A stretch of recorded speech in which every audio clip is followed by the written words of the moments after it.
saya, Daniel Irot, akan berbincang-bincang dengan Bapak Penginjil Sindunata Kurniawan MK.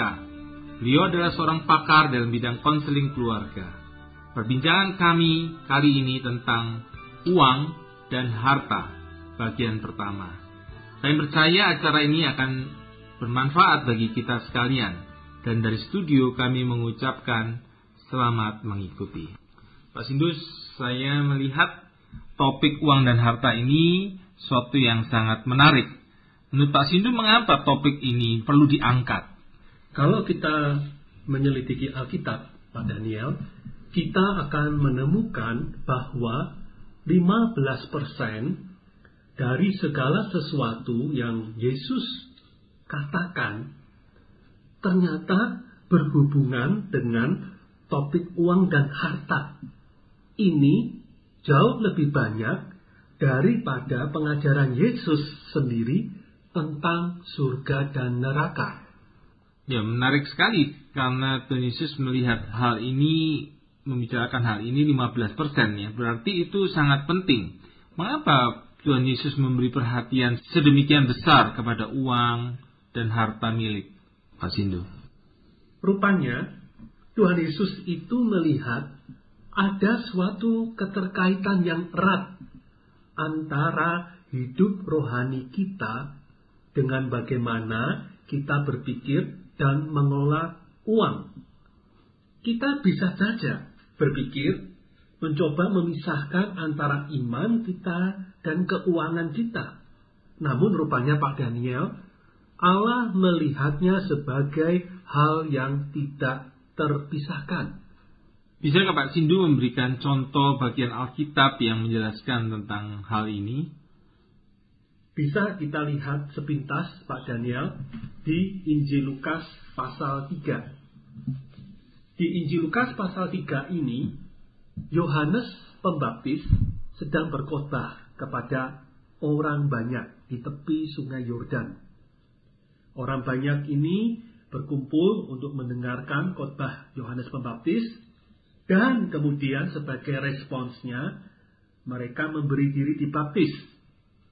Dan kemudian ada 3 kelompok yang berbeda yang bertanya kepada Yohanes Pembaptis tentang apa yang harus mereka lakukan sebagai buah pertobatan. Yang menarik Pak Daniel, Yohanes memberi 3 jawaban kepada 3 kelompok yang berbeda ini. Yang pertama, kita lihat di Lukas 3 ayat 11. Setiap orang harus membagikan pakaian dan makanan kepada orang-orang miskin. Yang kedua, jawaban Yohanes Pembaptis di ayat 13. Hai para petugas pajak, engkau tidak boleh memungut uang ekstra. Yang ketiga, di ayat 14. Hai para tentara, para prajurit, para serdadu, engkau harus puas dengan gajimu dan tidak boleh memeras. Kita bisa melihat, Pak Daniel, dari 3 jawaban kepada 3 kelompok orang yang bertanya ini, ternyata benang merahnya ada. Yaitu setiap jawaban berhubungan dengan uang dan harta. Padahal tidak ada seorang pun dari 3 kelompok yang berbeda ini, kelompok orang banyak, kelompok petugas pajak, kelompok tentara, yang mempertanyakan tentang uang dan harta. Ya benar Pak Sindu. Mereka bertanya apa yang harus dilakukan untuk menunjukkan buah pembaharuan rohani. Lalu mengapa Yohanes Pembaptis tidak berbicara hal lain? Di sini menjadi jelas Pak Daniel bahwa pendekatan kita tentang uang dan harta tidak hanya penting, melainkan adalah hal yang bersifat sentral, pusat bagi hidup rohani kita. Uang dan harta menempati skala prioritas yang tinggi bagi Allah. Sehingga Yohanes Pembaptis tidak bisa bicara tentang hidup rohani, tentang kerohanian, tentang spiritualitas, tentang kehidupan manusia baru, tanpa berbicara tentang bagaimana kita mengelola uang dan harta. Saya jadi ingat Pak Sindu dengan Sakyus yang mengatakan, Tuhan, setengah dari milikku akan kuberikan kepada orang miskin, dan sekiranya ada sesuatu yang kuperas dari seseorang akan kukembalikan 4 kali lipat. Benar Pak Daniel, yang tadi diungkapkan Pak Daniel itu tercatat di dalam Injil Lukas pasal 19 ayat 8. Kalau kita membuat permisalan, jumlah kekayaan Sakyus adalah 2 miliar rupiah, meliputi rumah, kendaraan, dan harta lainnya, maka berarti 50%-nya adalah 1 miliar. Dan itu yang diberikan langsung oleh Sakyus kepada orang miskin. Maka sisanya 1 miliar. Dan kemudian kalau misalnya harta hasil pemerasan itu jumlahnya 200 juta, maka Sakyus akan mengembalikan tadi mengatakan 4 kali lipat. Berarti dia akan mengembalikannya bukan 200 juta, tapi dikalikan 4. 800 juta. Dia bagikan, kembalikan dengan kelipatannya itu kepada orang-orang yang pernah diperasnya. Berarti aset kekayaan Sakyus dari 2 miliar tersisa 200 juta. Tinggal 10%. 90% diserahkan kepada Allah lewat pemberian kepada orang miskin dan orang-orang yang telah pernah diperas oleh Sakyus. Sakyus begitu berani berkorban dalam hal hartanya, Pak. Iya, dan inilah yang membuat Yesus di dalam ayat 9 mengatakan, hari ini telah terjadi keselamatan kepada rumah ini. Maka di sini kita melihat, Pak Daniel, pendekatan radikal dari seorang Sakyus terhadap uang dan harta membuktikan hatinya memang telah berubah. Jadi kalau boleh disimpulkan dari 2 bagian Alkitab ini, apa yang Pak Sindu bisa berikan? Dari kedua bagian kisah yang kita lihat tadi, baik tentang Yohanes Pembaptis maupun tentang Sakyus, kita bisa melihat sekali lagi keterkaitan erat antara uang dan harta dengan hidup rohani kita. Kalau dari sisi Alkitab, apa yang Pak Sindu mau ulas tentang sisi Alkitab?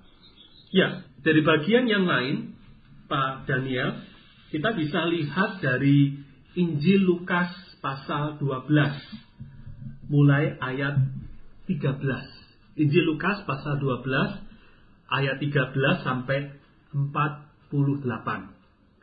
Perikopnya oleh Lembaga Alkitab Indonesia diberi judul Orang Kaya yang Bodoh.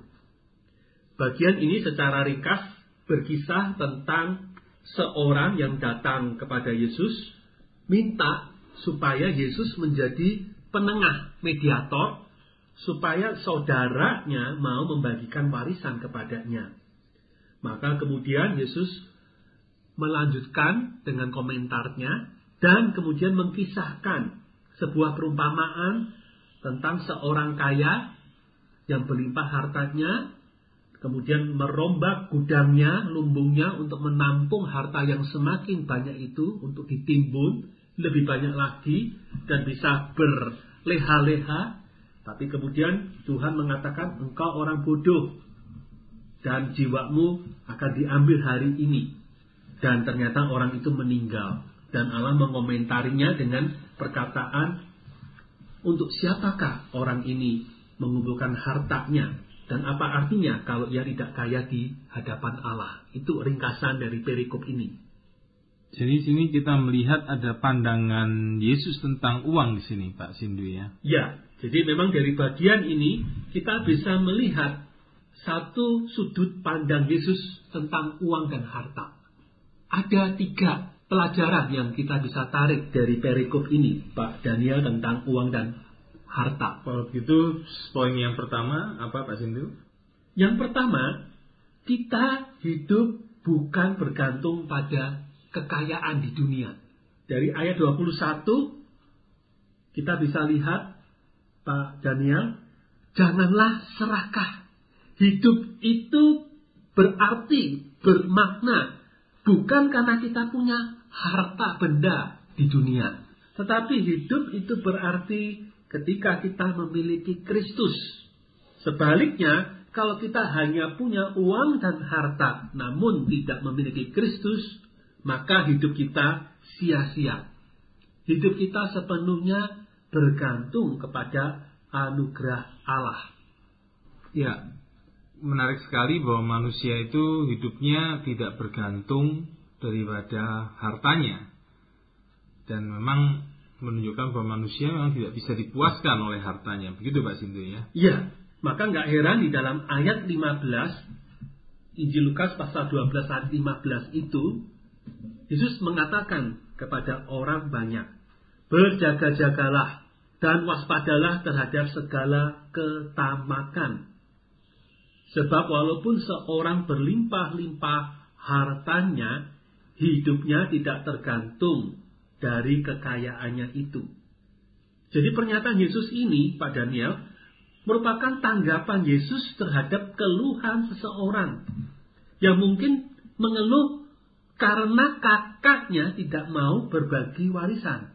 Memang kalau kita melihat latar belakang adat istiadat Yahudi pada masa itu, seorang anak sulung tidak diwajibkan membagi-bagi warisan. Maka ketika Yesus kemudian diminta menjadi penengah, pembela agar mau bagi warisan, sesungguhnya bisa dianggap permintaan orang itu bukan timbul dari kemiskinan. Tapi kedua-duanya sangat mungkin memang kakak beradik ini memang orang yang sudah cukup berada. Kalau tadi ada ayat firman Tuhan mengatakan hidup kita tidak bergantung dari kekayaan kita. Itu berarti apakah berarti kalau orang yang sakit, uang yang banyak pun tidak akan menolong orang yang sakit kalau memang dia akan mati. Kira-kira bisa begitu Pak Sindu? Bisa. Jadi memang kan ada pernyataan bahwa apa artinya obat? Kita punya uang banyak bisa beli obat. Tetapi obat itu tidak serta-merta menyembuhkan semua penyakit. Apa artinya kita memiliki tempat tidur yang nyaman? Tidak bisa membeli tidur. Tapi kita tidak bisa membeli tidur itu. Jadi memang rahasia kebenaran yang sejati, damai sejahtera, kebahagiaan, dan hidup kita memang bukan berpusat pada uang dan harta. Kalau memang melihat posisi harta, memang harta itu memang di bawah kita Pak Sindu ya. Jadi yang di bawah kita tidak akan bisa memuaskan yang di atasnya begitu. Oh ya tepat, itu sebuah sudut pandang yang baik, yang menarik Pak Daniel. Berikutnya berarti Pak Sindu dengan perkataan yang pedas, Yesus menolak mencampuri perkara itu. Ya, Yesus mengerti bahwa perkara antar dua saudara itu timbul dari keserakahan, keinginan untuk memiliki lebih. Dan perkara itu menjadi titik bijak Yesus mengarahkan para pendengarnya kepada sesuatu yang lebih penting daripada soal warisan. Benar Pak Daniel. Yesus meminta semua pendengarnya untuk waspada terhadap berbagai bentuk keserakahan. Kita bisa melihat ya Pak Daniel di sekitar kita. Atau mungkin bahkan kita pernah mengalaminya. Karena keserakahan, maka hubungan keluarga jadi terputus. Karena keserakahan, persahabatan yang baik menjadi renggang. Karena keserakahan, bahkan terjadi pembunuhan. Dan bahkan juga negara dirugikan.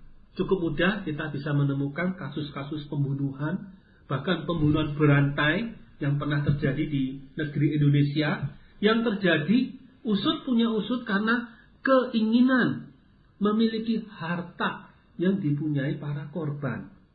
Bahkan sudah terbukti berulang kali pejabat-pejabat pemerintahan, termasuk anggota parlemen di Senayan, kedapatan membuat negara rugi bermiliar-miliar rupiah oleh para koruptor. Karena bukan mereka kurang gaji. Wow, gajinya sudah luar biasa dengan segala fasilitasnya. Tetapi karena mereka serakah. Bahkan saya pernah mendengar itu Pak Sindu, ada seorang ayah yang mau meninggal. Dalam saat-saat mau meninggal itu anak-anaknya berebutan warisan di depan ayahnya yang mau meninggal. Itu sangat menyedihkan sekali Pak Sindu. Ya, betul. Saya sepakat keserakahan itu lahir dari keyakinan bahwa saya hanya bisa hidup dan puas kalau punya harta yang berlimpah-limpah. Betul. Itu keserakahan memang berangkat dari sebuah iman, ya. Iman dalam tanda kutip, keyakinan yang salah. Di dalam perumpamaan orang kaya yang bodoh tadi itu, isu yang Yesus sorot bukanlah pada kekayaan, tetapi sikap terhadap uang dan harta, sikap terhadap kekayaan. Pria tuan tanah yang kaya ini dalam Injil Lukas pasal 12 tadi sedang panen raya. Dia memutuskan untuk menimbun hasil panennya ini untuk bisa pensiun dini. Bukankah ini isu yang saya lihat minimal 10 tahun terakhir menjadi percakapan umum, ya? Wah, aku kepengen pensiun dini di usia 50, bahkan pensiun dini di usia 40. Ini juga dialami oleh pria tuan tanah yang kaya ini. Maka dia merombak gudangnya, lumbungnya, membangun lebih besar. Kesalahannya adalah karena dia menjadikan dirinya jadi pusat. Kita bisa lihat Pak Daniel di ayat 17 sampai 19, 5 kali kata aku diulang-ulangi. Dia sama sekali tidak mempedulikan Allah dan orang lain. Pokoknya aku bisa santai, aku bisa menikmati hidup. Maka hal inilah yang menyebabkan kesalahan fatal. Sikap terhadap uang dan harta yang keliru. Saya melihat sebetulnya tidak ada yang salah dengan pensiun ya Pak Sindu. Cuma persoalannya adalah ketika orang itu mau pensiun dini tapi fokusnya kepada diri sendiri. Jadi diri sendiri yang menjadi fokus. Itu yang menjadi salah begitu Pak Sindu ya. Betul. Jadi dia pensiun dini lebih berfokus untuk hidup bagi dirinya sendiri. Dia tidak menghadirkan Allah dan orang lain dalam hidupnya. Kembali juga ada sisi yang lain, lahirnya keserakahan. Aku dan aku yang harus dipuaskan. Tidak memberi tempat bagi Allah dan orang lain. Ya, karena itu tidak heran Pak Sindu di Efesus 5 ayat 5 diperingatkan, karena itu ingatlah baik-baik, tidak ada orang sundal, orang cemar, atau orang serakah, artinya penyembah berhala yang mendapat bagian dalam kerajaan Kristus dan Allah. Benar. Jadi memang Efesus pasal 5 ayat 5 ini Pak Daniel memperingatkan kita sejalan dengan Injil Lukas tadi tentang egoisme, berpusat pada diri sendiri. Itu yang menggagalkan orang kaya ini. Dan dia tidak sempat menikmati harta bendanya karena Allah mengambil nyawanya pada malam itu juga. Dan Yesus menyebutnya sebagai orang yang bodoh. Kenapa? Yaitu karena kaya bagi diri sendiri, tetapi tidak kaya di hadapan Allah. Jadi apa artinya kaya di hadapan Allah? Artinya bagaimana kita menanggapi kehidupan dan berkat sesuai dengan cara yang Allah inginkan, yaitu lewat hidup yang melayani, hidup yang berbelas kasihan kepada orang lain. Sebagaimana yang dinyatakan di dalam surat Efesus pasal 4 ayat 28. Di dalam Efesus pasal 4 ayat 28 dikatakan, baiklah setiap kita bekerja keras dan melakukan apa yang baik dengan tangannya sendiri, supaya ia dapat membagikan sesuatu kepada orang yang berkekurangan. Kalau demikian memang berarti keserakahan itu berbeda dengan kekayaan itu sendiri ya Pak Sindu ya? Ya, jadi penting bagi kita sekali lagi membedakan keserakahan dengan uang dan harta. Tidak ada yang salah tentang uang dan harta. Kita butuh uang, kita butuh harta untuk menjalani hidup kita. Uang dan harta bersifat fungsional, dipakai sesuai dengan kebutuhan hidup kita. Tapi menjadi hal yang salah ketika uang dan harta, ketika kekayaan di dunia ini menjadi pusat hidup kita, fokus, bukan lagi fungsional, tapi menentukan, menjadikan penentu utama hidup kita. Maka disinilah lahir keserakahan hidup bagi diri sendiri, dan itulah yang Yesus cela. Kalau demikian Pak Sindu, pertanyaan bagi kita, bagaimana kita menggunakan harta yang Tuhan sudah berikan kepada kita? Apakah mengumpulkan kekayaan itu boleh hanya untuk diri sendiri atau bagaimana? Memang Pak Daniel, kita hidup tanpa sadar, zaman berkembang, akhirnya menjadi hal yang lumrah. Kita punya kecenderungan untuk menimbun, menumpuk. Lewat budaya sekitar kita, iklan media cetak, iklan elektronik, iklan digital di dunia maya, membentuk gaya hidup kita sebagai gaya hidup yang konsumtif. Ada banyak godaan, ya istilahnya sale, artinya itu bahasa pendeknya itu diskon sale, ya. Penjualan dengan diskon yang melimpah.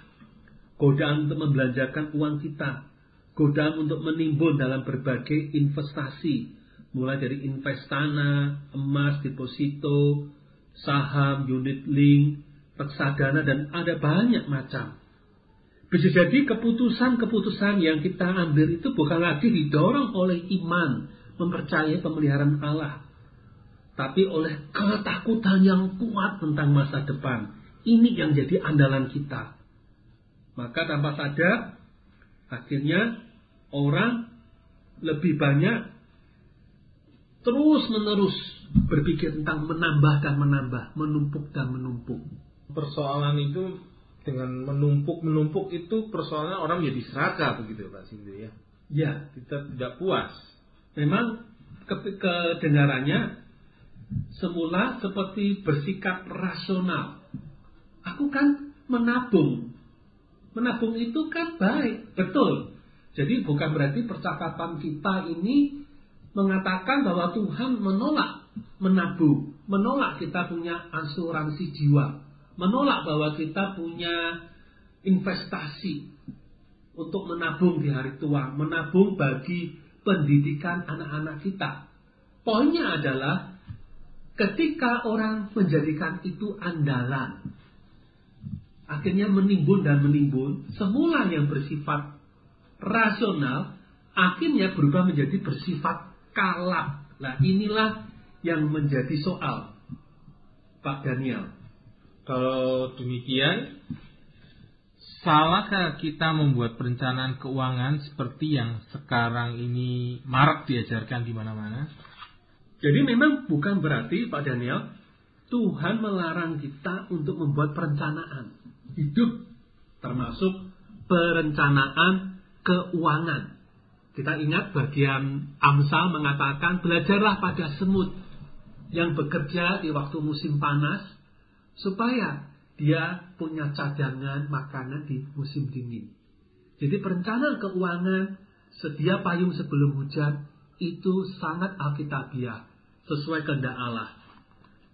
Tetapi poinnya adalah ketika kita menjadikan perencanaan keuangan itu sebagai pusat hidup dan bukan Allah, yang kita gantungkan adalah timbunan-timbunan itu.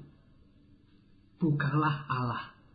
Allah kita akhirnya adalah uang dan harta. Dan bukan Allah yang sejati di dalam Kristus. Nah, disinilah yang menjadi soal. Kita menjadikan diri kita hamba dari ketakutan. Dan akhirnya keserakahan. Kita hamba dari ketakutan yang berubah menjadi hamba keserakahan akan uang dan harta.